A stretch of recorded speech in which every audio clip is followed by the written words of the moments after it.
Bonjour à tous, j'espère que vous allez bien. Je suis ravie de vous retrouver aujourd'hui pour cette nouvelle vidéo dont le thème est le contrôle sanitaire.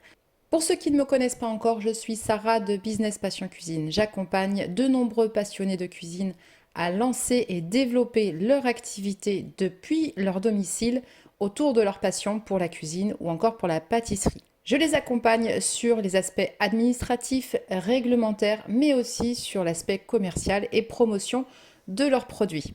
Comme vous le savez, pour exercer toute activité culinaire, vous devez justifier d'une formation aux règles d'hygiène et sécurité alimentaire, à la méthode HACCP et plus globalement aux bonnes pratiques d'hygiène en matière de restauration.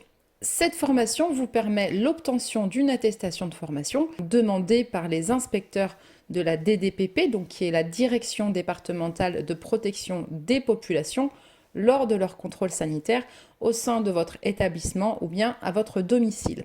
Puisque comme vous le savez, lorsque vous utilisez votre cuisine personnelle à titre professionnel, elle devient donc accessible aux inspecteurs de la DDPP. Alors comment sont réalisés ces contrôles d'hygiène? Tout le monde peut-il se faire contrôler et quels sont les aspects qui sont en général contrôlés et inspectés par ces agents de la DDPP? C'est ce que nous allons voir dans cette vidéo.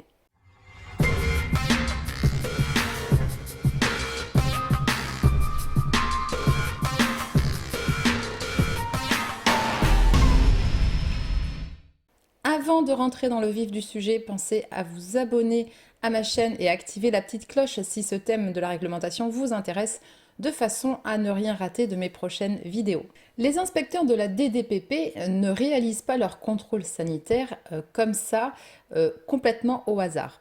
Il faut savoir que la réglementation impose aux inspecteurs d'effectuer des contrôles plus ou moins poussés en fonction de l'importance du risque que l'établissement ou que vous-même, donc depuis chez vous, pouvez mettre sur le marché par vos produits. Ce qu'on appelle un risque sanitaire, c'est un risque immédiat ou à long terme représentant une menace directe pour la santé du consommateur, dans les assiettes ou dans les contenants que vous remettez à votre clientèle.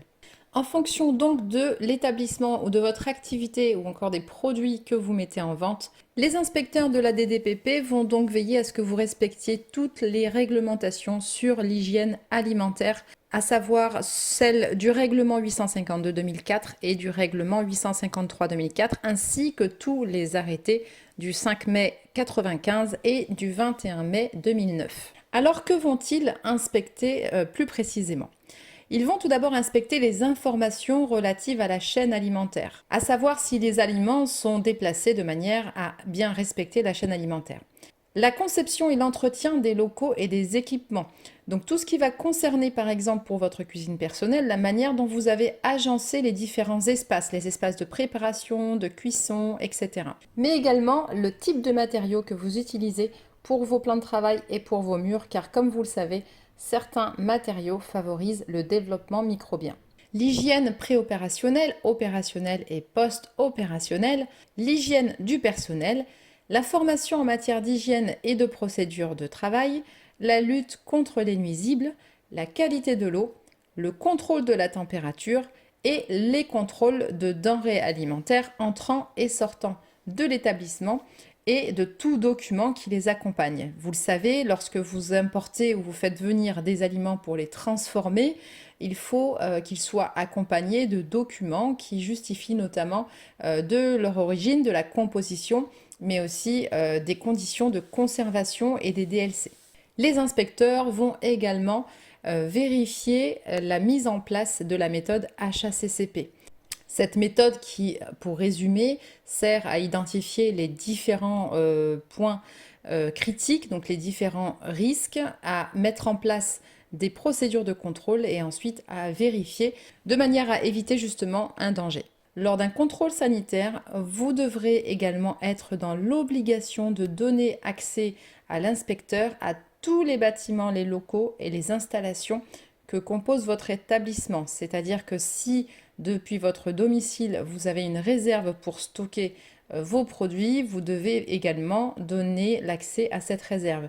Vous allez devoir également présenter tous les documents, registres que l'inspecteur pourra vous demander, des documents évidemment relatifs à votre activité.